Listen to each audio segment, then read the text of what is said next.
నరేంద్ర మోదీ పాలనలో అర్హులకు పద్మ పురస్కారాలు.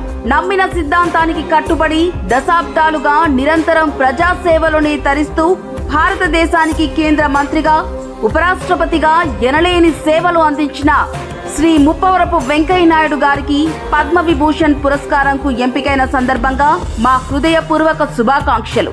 గోవా, న్యూఢిల్లీ, బాంబే ఇలాంటి చోట్లకు ఫంక్షన్స్ కి వెళ్తేనండి తెలుగు వాళ్ళ గుర్తింపు లేదు. గోవా ఫిల్మ్ ఫెస్టివల్కి వెళ్ళిన నాకు మహానటుడు రామారావు గారి బొమ్మ లేదు, అక్కడ నాగేశ్వర గారి బొమ్మ లేదు. మా మాట సరే, ఇది మన గుర్తింపు.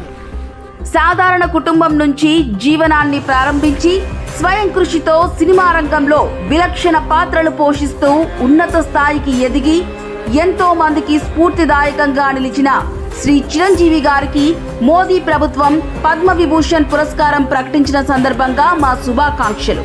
5 దశాబ్దాలుగా 19,000కు పైగా హరికథ ప్రదర్శనలతో మన సాంస్కృతిక వైభవాన్ని చాటుతూ, మరోవైపు సామాజిక సమస్యల పరిష్కారం కోసం అదే వేదికగా నిరంతరం కృషి చేసిన శ్రీమతి ఉమామహేశ్వరి గారికి పద్మశ్రీ పురస్కారం లభించడం అత్యంత సంతోషాన్ని కలిగిస్తోంది.